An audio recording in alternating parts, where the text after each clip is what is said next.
Hi guys, welcome to module CM42 Energy Resources, or possibly module CM4269 Green and Sustainable Chemistry, as this lecture is shared between the two modules. Okay, today we're going to talk about biofuels, and you should view this lecture as a train journey, and this is the type of route we're going to be taking. I want to look at the basic underlying chemistry of most of the major routes that we might think of to get to biofuels. Towards the end of the lecture, we will look at a bit of technical stuff as well, which is less chemistry and more slightly engineering, I guess. And finally, we'll ask the question, could it happen? Mostly, this lecture is going to be about liquid biofuels. I touch on methane and hydrogen at points, but really it is only touch on. Even for the material I do cover, there's a series of lecture support materials, there's a series of papers. I strongly recommend that you spend some time inside those papers. The chemistry is excellent. Finally, I'm not going to spend a lot of time telling you how you can make biofuel from straw or biofuel from dead frog legs or something. It's underlying process that I'm more interested in. Final thing, implicit in some of these methods is energy. That is, one needs energy to do things. The implicit assumption in those circumstances is that the energy will be from renewable sources, things like solar or wind and such like. And finally, as will sort of become obvious, this is like a treasure chest. There's some wonderful chemistry here, some wonderful solutions. And that's what we do as chemists. We produce tools and solutions in our reactions and mechanisms. But they are not a complete solution. They are a prerequisite to a solution. With it, you need to have economics and you need policy to get a full scope and a full solution. Anyway, okay, let's proceed.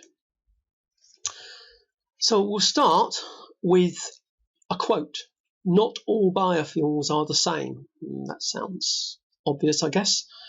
But in much of the discussion, you would think that this wasn't the case. You would think that all biofuels are the same to see some of the media coverage. In fact, that's a quote, part of a piece of work by the Parliamentary Commissioner for the Environment. When I was there, we produced this report. Some biofuels are better than others, thinking strategically about biofuels. I'm very proud of that report, and I still agree with myself, which is probably helpful. Totally recommended. There's more there than you'll need.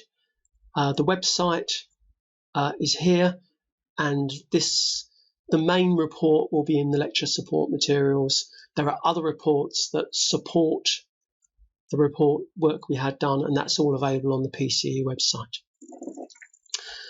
Okay, so not all biofuels are the same as each other, and we'll now compare one of the differences, which is energy content. So these are approximate numbers because it does depend on the blend, it depends on a few other bits and pieces. But you can see that for petrol, you have an energy of about 33 megajoules per litre.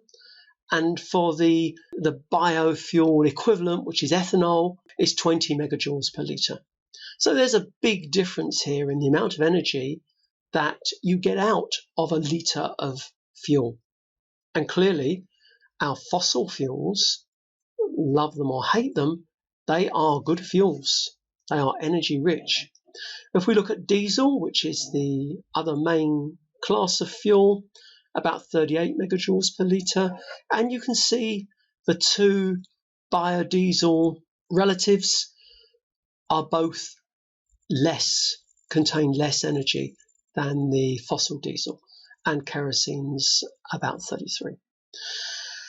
Now, some definitions which it's probably worth handling now. If you hear first generation biofuel, what that means is it's biofuel which is obtained directly from food crops. That includes fermenting starch for ethanol, and they're all first generation.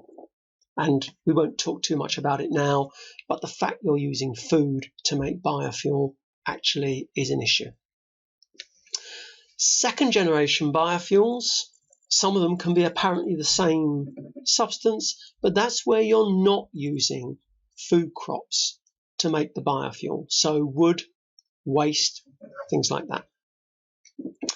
Third generation is effectively more of the same, but more efficiently. So typically you might be able to find something growing which is not a crop, but actually can grow in the desert, land you couldn't otherwise use. That would be third generation. And finally, fourth generation is not only about producing biofuel, it's about capturing or reducing CO2, in fact, carbon negative. So there you go.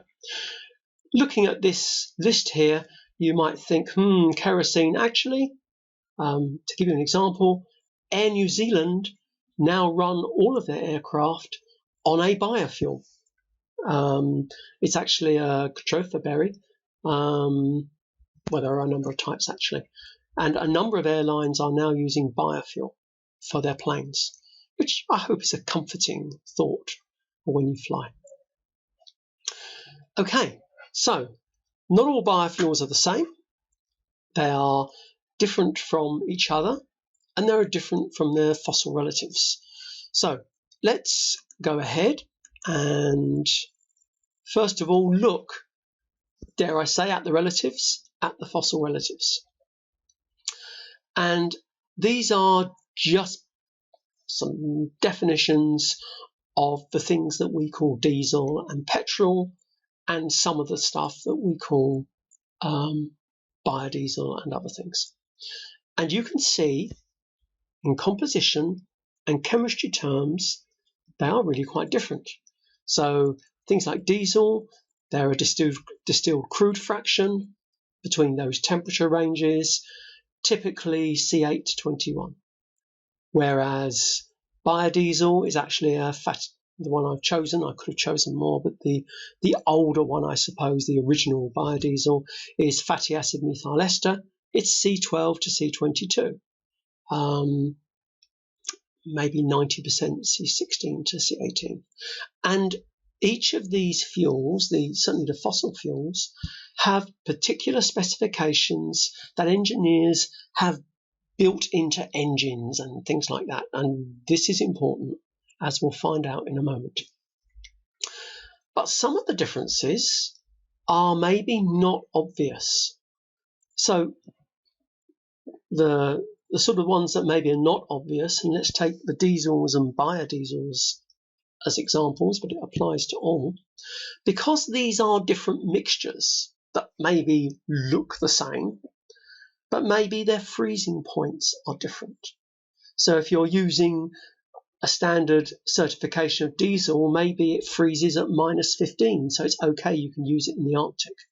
Maybe the biodiesel is solid by -5. You can see the type of issues. The densities are different, the viscosities are different. The solubility of water is different. So for petrol, the solubility of water in petrol is very low. But for ethanol, it's miscible with water in all proportions. This throws up issues. And this is one of the reasons one has to be quite careful how you use biofuels, because in the end, you're talking about the engines, and that's where we're going to go now briefly. So, all biofuels are not the same as each other or their fossil counterparts.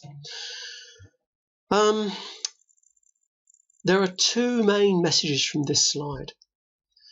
The first is that biofuels, ideally, the sort of biofuel you really want is called a drop-in biofuel.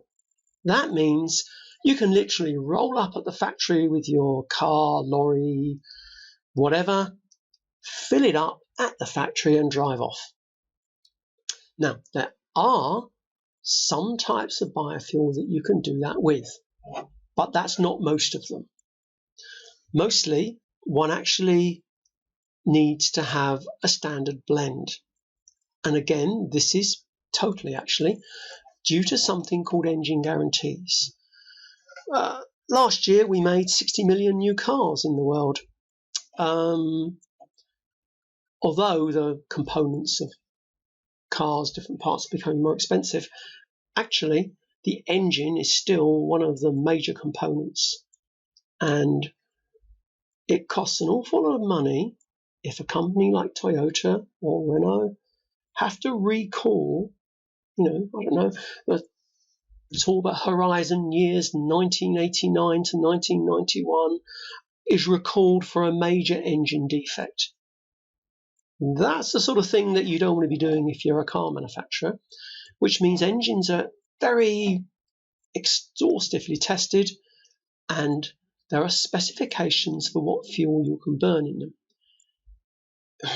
If you've got a tanker, an ocean-going oil tanker, you can almost burn old socks in those engines. Diesel engines, not literally obviously, but diesel engines, those big ones, are very robust and they can take very poor quality fuel. If you've got a more modern car though, if you try to put ethanol into it, it'll work, but actually you'll find your fuel lines corrode. You'll find your carburetors begin to rust, a whole bunch of things. So to protect your engine guarantee, effectively there are a number of agreed mixtures of biofuels with fossil fuels at certain specification which allow you to use biofuels.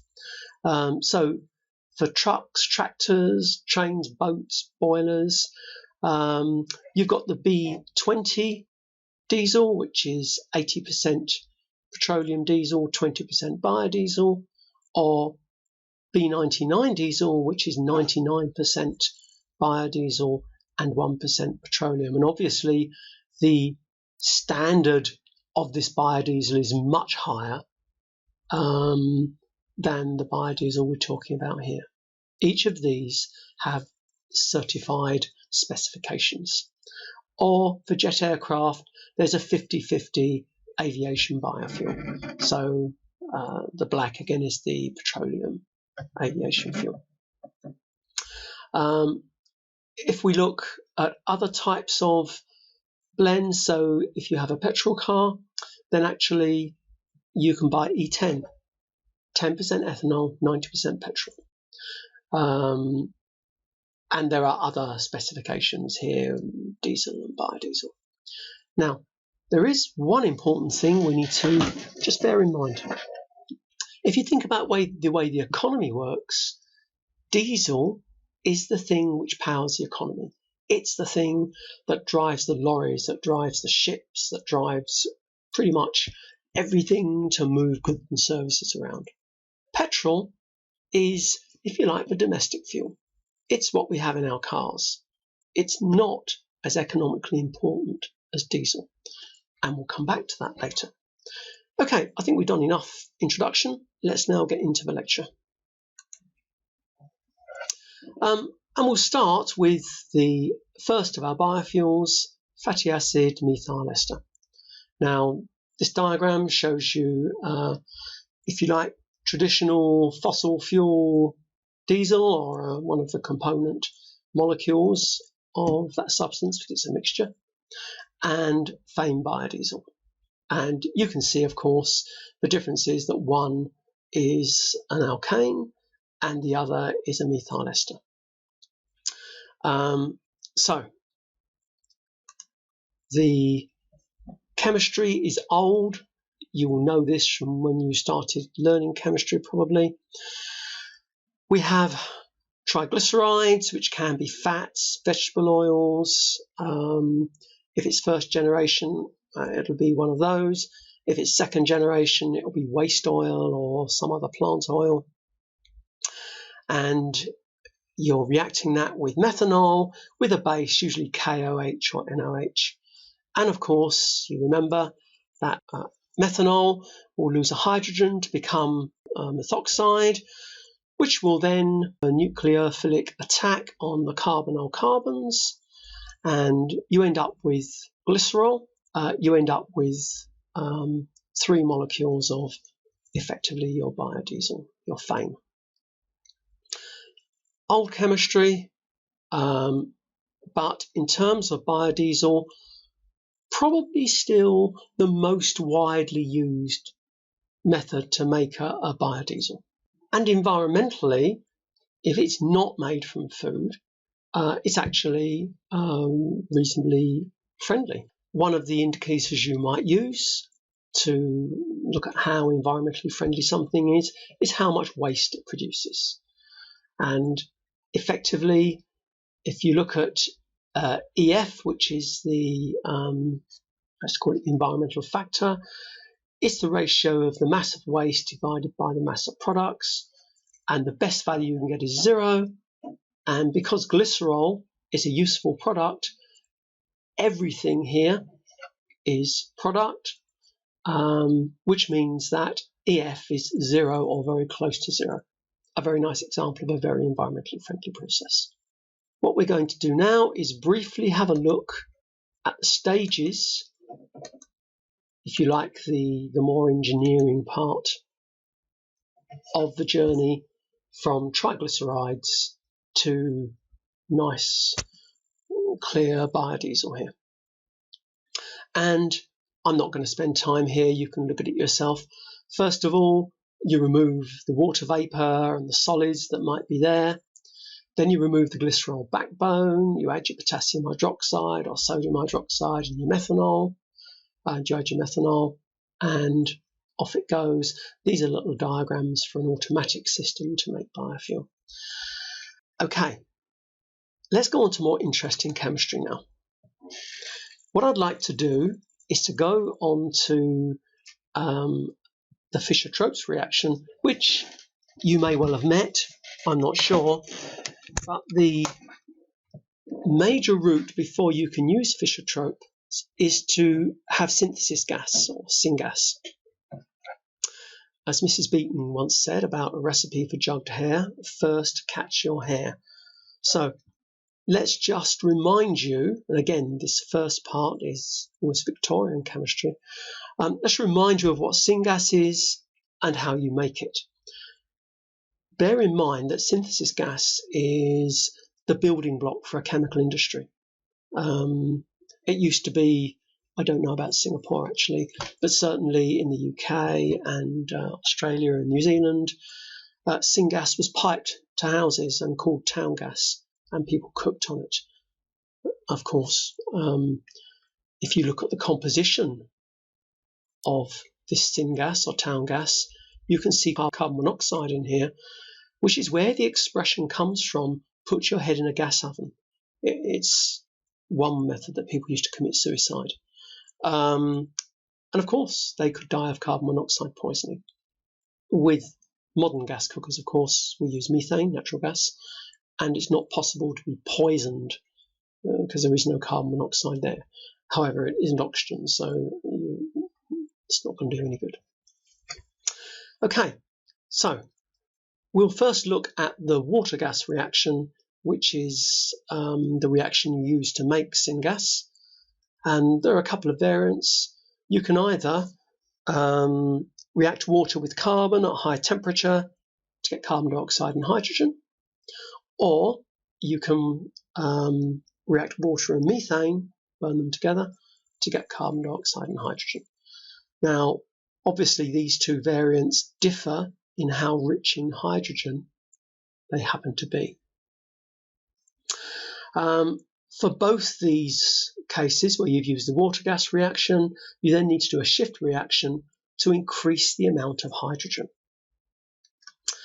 The water-gas reaction is endothermic, which means that you're looking usually at high temperatures to do this reaction. 1200 Kelvin over rain and nickel will usually do the job. And of course, if you're looking at this first variant, you're probably looking at high pressure or highish pressure because you don't have a de Chatelier's issue. But with this second one, you do have a Le Chatelier's issue. You have more moles of product than you do of reactant. Therefore, in those situations, you'd do this reaction at reduced pressure. Okay, so that's the water-gas reaction. Let's now look at the second part of that, which is the shift reaction. And this is somewhat different. This is an equilibrium. So if you're looking at doing this at 500 Kelvin, your Gibbs free energy is minus 20 kilojoules per mole. If you're looking doing it at 1000, it's only 5 kilojoules per mole. Typical conditions to run this second part of the reaction is maybe 700 K with a hematite, so an iron oxide, chromium oxide, magnesium oxide, compound catalysts. Not the same as you'd have in a catalytic converter, but it does have similar chemistries. And then a second stage at slightly cooler at 500 Kelvin with maybe a copper oxide, zinc oxide, and aluminium oxide catalyst. Mechanistically, it's not quite as straightforward as it might seem. Yes, carbon monoxide and water to carbon dioxide and hydrogen, but there are 3 or 4 different routes here. And the only one that I will comment on is this one. Now, this actually has the largest activation energy of any step on this process chart. But I'm not going to go through here. You can see the various mechanisms. And yeah, I don't probably need to walk through it with you now. So that's syngas. We've got our syngas. What we're now going to do is use the Fischer-Tropsch reaction to make biofuels. Now, typically, we would make syngas, so Jurong Island, for instance, will be making syngas, which it will use. And our current chemical industry produces hydrogen, quite a lot of it. If you're talking biofuels, you'll have produced that from biomass or some such. I'm not going to go there and think about all the things you could produce it from, but basically you would pyrolyze biomass. You could even, if you like, make a, in inverted commas, fossil biofuel.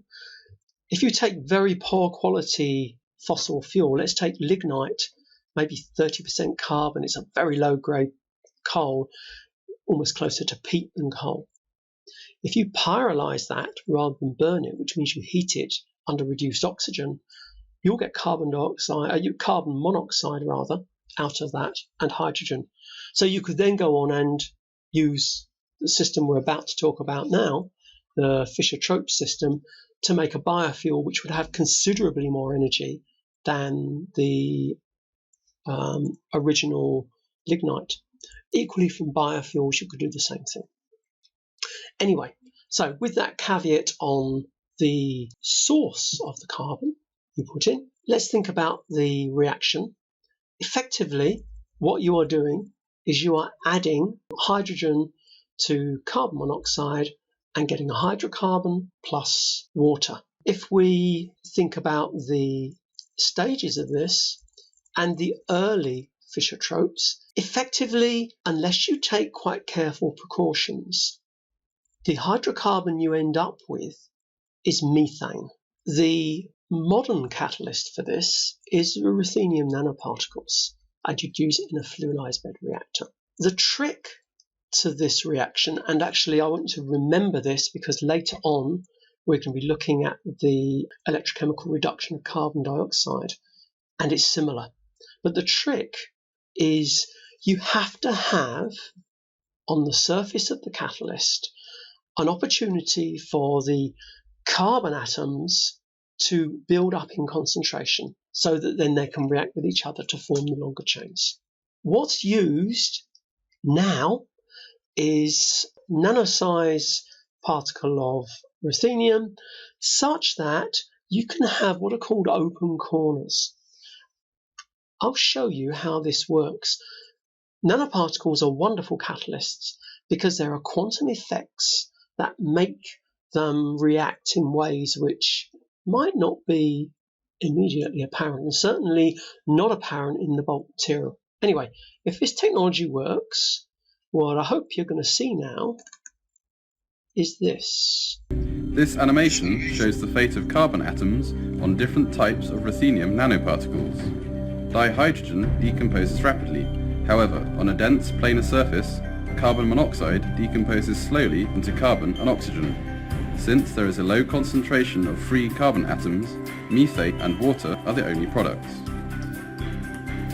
Only on particles that are large enough to support an open corner with coordinatively unsaturated ruthenium atoms can the formation of hydrocarbons occur. On the highly reactive ruthenium atoms in this open corner, carbon monoxide rapidly decomposes and generates enough free carbon to sustain a chain growth mechanism. To allow this process to continue, it is necessary for newly formed carbon-hydrogen moieties to move away from the dissociation site. This mechanism of rapid carbon monoxide dissociation and carbon relocation was discovered in quantum mechanical calculations.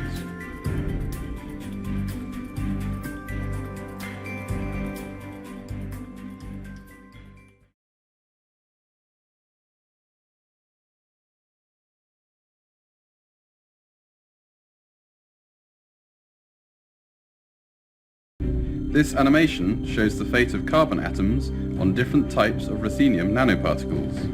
Dihydrogen decomposes rapidly. However, on a dense planar surface, carbon monoxide decomposes slowly into carbon and oxygen. Since there is a low concentration of free carbon atoms, methane and water are the only products. Only on particles that are large enough to support an open corner with coordinatively unsaturated ruthenium atoms can the formation of hydrocarbons occur. On the highly reactive ruthenium atoms in this open corner, carbon monoxide rapidly decomposes and generates enough free carbon to sustain a chain growth mechanism. To allow this process to continue, it is necessary for newly formed carbon-hydrogen moieties to move away from the dissociation site. This mechanism of rapid carbon monoxide dissociation and carbon relocation was discovered in quantum mechanical calculations. Okay, this gets interesting because you can tailor-make the length of the carbon chain by manipulating the pressure. And in the end, what we need here is nice long chains. We can then do chemistry, more familiar chemistry, to trim them or increase them, to tweak the properties of the compound that we have to make a good fuel. Effectively, this is, as here, it's probably second or third generation.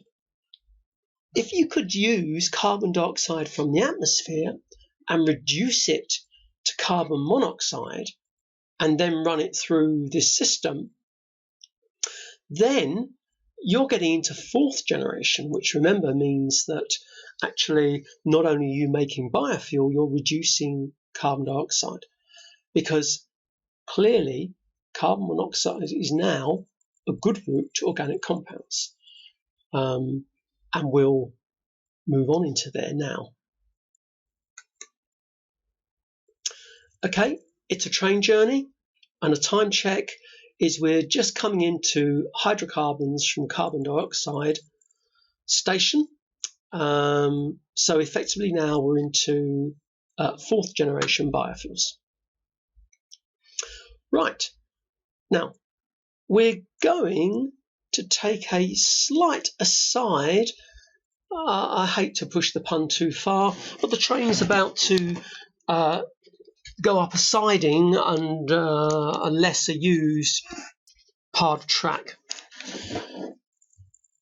There are people around who are getting all excited about removing carbon dioxide from the atmosphere and then making biofuel out of it. A good chemist is a lazy chemist. What do I mean by that? I mean a good chemist is an efficient and effective chemist who doesn't waste time doing things which are effectively making difficulty which doesn't have to be there. At the moment, the concentration of carbon dioxide in the atmosphere is about 400 ppm by volume. That's tiny. That carbon dioxide is distributed in the lowest part of the atmosphere, which is the troposphere. The volume of the troposphere, which contains about 80% of the mass of the atmosphere, is about 8 billion cubic kilometers. That's huge. It does not make sense on any planet, including this one, to try to get carbon dioxide out of the atmosphere using chemical plant like this. So, I'm afraid you will find papers in the literature which have that in mind. Bless them. My personal view is that's misguided. However, that doesn't mean to say you can't reduce atmospheric carbon dioxide. It means instead that what you do is you gather your carbon dioxide from emissions that are going into the atmosphere. So typically, if you look at a power station plume, carbon dioxide is usually maybe 3%. Now, if you're doing chemistry, you certainly can't easily, highly efficiently work with 400 ppm carbon dioxide. You can, well, 3% carbon dioxide is actually also not desperately good. But if you use amine scrubbing, which is the way where you can dissolve the carbon dioxide, 3% carbon dioxide in a plume, in an amine solution, the carbon dioxide is trapped, and then when it's reasonably full, you can just move this liquor away, heat it, release the carbon dioxide, and then recycle the amines back again. So this is a carbon dioxide scrubbing system, and it's used typically for carbon capture and storage. But from this, you can produce north of 90% carbon dioxide. That's something, as chemists, we can get our teeth around. We can work with that, and that's fine. So we'll do the thought experiment. If we go this way, then we effectively stop adding carbon dioxide to the atmosphere. Concentrations will stabilize and fall. Yes, there's about a 40 to 50 year time lag, but actually that's no different to any other way, because that's about the dynamics of the atmosphere in the biogeochemical system. So you're not going to get it faster than that anyway. So good chemist is a lazy chemist. Think about these sorts of things before you march off on a save the world mission. This paper, as you probably noticed by now, particular references to particular parts of the lecture are in yellow here. Gives a reasonable overview of CO2 capture from the atmosphere, and they didn't invent this. This technology is at least 30 years old, but they give it, because it's comprehensive, I've given that reference. Okay, so still on the sidetrack, the siding, rather than going straight from carbon dioxide to organic compounds, the siding is going to go, the route's going to go from carbon dioxide to carbon monoxide, and then using Fischer-Tropsch to make your organic compounds. Now, the first way, remember, Fischer-Tropsch is an equilibrium, is to do it chemically, effectively with a reverse water-gas reaction, and then a Fischer-Tropsch in this sort of way. The reference I've given is a thorough review. It's not really satisfactory. The issue is, surprise, surprise, stabilizing intermediates and producing hydrogen without reproducing your carbon dioxide. And it comes down, very similar to the issue with the forward Fischer-Tropsch, where you had to increase the concentrations of intermediates on the surface of the catalyst. There is still quite a problem here. To do the reverse reaction, normally you're looking at rare earth oxide or noble metal catalysts.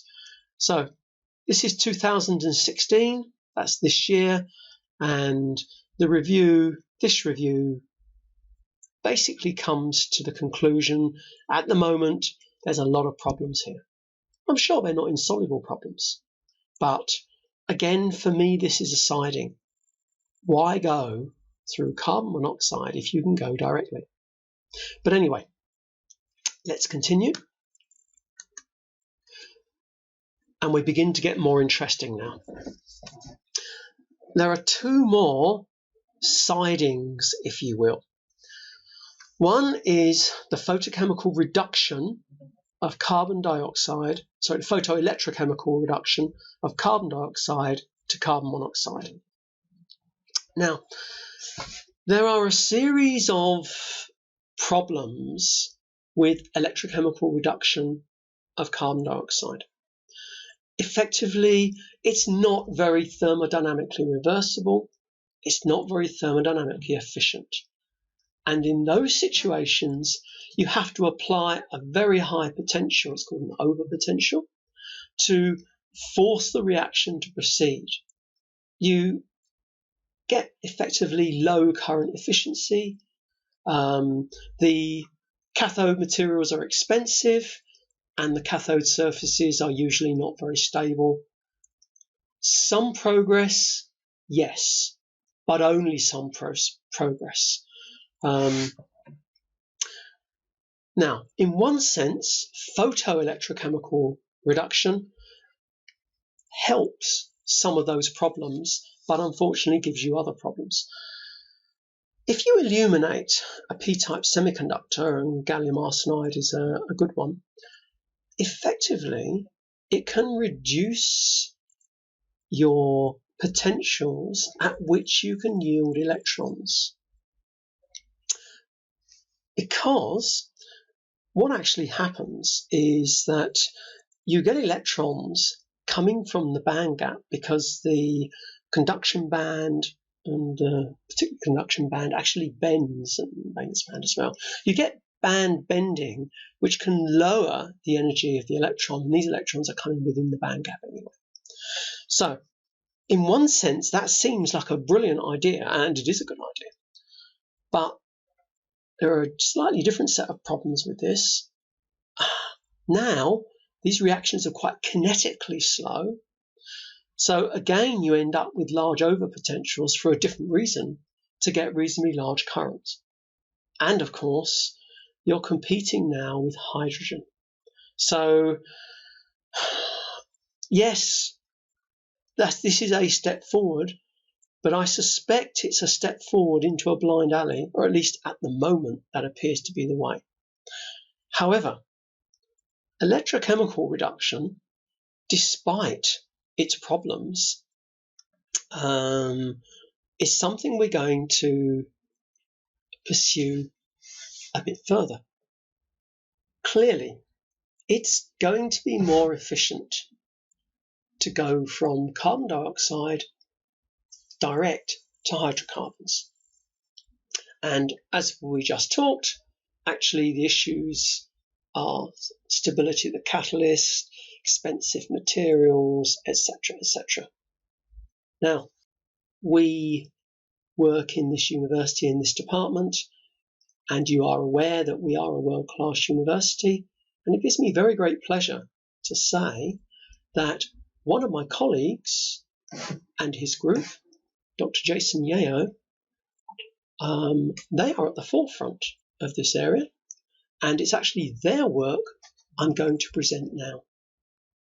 So, well done, Jason and colleagues. I'm actually going to be using some of their slides directly with their permission in this part of the lecture. So these were the problems. Now, Jason's group used agglomerated copper nanocrystals to produce N-propanol directly from CO2.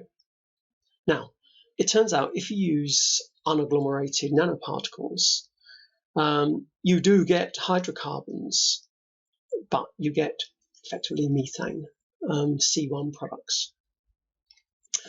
And the results of their work is they seem to have developed a catalyst which seems stable at on a 6-hour timescale, which is significantly better than anything else around. And after 12 hours of continuous use, only 14% deactivation. So again, both of these papers, this paper, the JFIS Chem Let's paper, is actually in the lecture support material. And I'm going to be using slides courtesy of Rendang and Jason from a symposium where these were delivered a week or two ago in the Netherlands. Right, so let's now look at that story in a bit more detail. The situation back in 2010, hydrocarbons going to, carbon dioxide into hydrocarbons. These were the type of substances that we were looking at. Obviously, this type of process, remind us while we're doing it, reduces carbon dioxide emissions. It can produce useful chemicals and fuels. You can use it as an energy storage for renewable energy. And potentially, you can produce a sustainable anthropogenic carbon cycle. So if you're burning fuel to produce carbon dioxide, trapping that carbon dioxide, using sustainable energy to convert that back to hydrocarbons, which you can then burn again, you see suddenly it's a closed loop. That's progress. Okay, so what Jason and his colleagues did was they first looked for a metal catalyst which would give hydrocarbons, preferably not just C1 hydrocarbons, although methane is burnable, you can use it. And again, this is one of their slides. This is some work from 1989, and it shows a series of metals with the types of products that were yielded by carbon dioxide electrochemical reduction. And you can see, although there are some that give very high yields in one or two of these hydrocarbons, there's only one which seems to give hydrocarbons pretty much across the board, and it's therefore relatively easy to see why they chose copper. It seems unique amongst the other metals to give such a range of these hydrocarbons or alcohols. Then they looked at the form of the catalyst that they should use. Now, they went through a series of copper catalysts, annealed, isolated nanoparticles, and I'll let you read that. But I want just to draw your attention to this graph. Actually, this is on annealed, but here you have some classic chemistry. You're looking at the rate of change effectively of carbon monoxide, formic acid on two surfaces, either annealed copper or polycrystalline copper. And you can see here that you get mechanistic information. So on the annealed copper, carbon monoxide is formed first and begins to fall, and at that point then formic acid is formed. So this would allow us to conclude that it's likely that the carbon monoxide being formed here is being used to make the formic acid. The polycrystalline surface is not so plain, but probably a similar story. Now, I'm not going to go through every slide on the whole paper, but I want just to point out the interesting chemistry here. To look at their products, they effectively were using voltammetry, changing the potential and looking at the current response. Now, they identified with, in their work, with more than one of their family of catalysts, extra peaks. You can see them here, you can see them here, and these they attributed to the presence of defects in the copper surface. Now, being kineticists at heart, they immediately plotted surface area against rate of production of propanol, and they found actually no relation. But when they plotted the amount of N-propanol against the defects, suddenly a different story. And this goes back to what we saw on the Fischer-Tropsch catalyst surface. Defects actually stabilize the intermediates on the surface that lead to propanol reaction, or the formation of N-propanol. Effectively, you've got a series of, it's not straightforward, you've got a 2-carbon unit and a 1-carbon unit that have to react, and they have to be on the surface at high enough concentrations for long enough to react. And it's thought that defects stabilize, in fact it's been shown that defects stabilize those intermediates and hence allow this work to happen. So I commend the paper to you. In summary, here are the results. I won't read them. And this is a lovely example of world-class work right, here. And very clever chemistry and very thorough chemistry. And again, I'd like to thank Rendang and Jason Yeo for allowing me to use these slides and to share this. Okay, so I think now what we'll do is we'll congratulate Jason and his colleagues. World-class piece of work. Nice one. And we'll end this first half of Biofuels. And thank you, and I'll see you in a minute.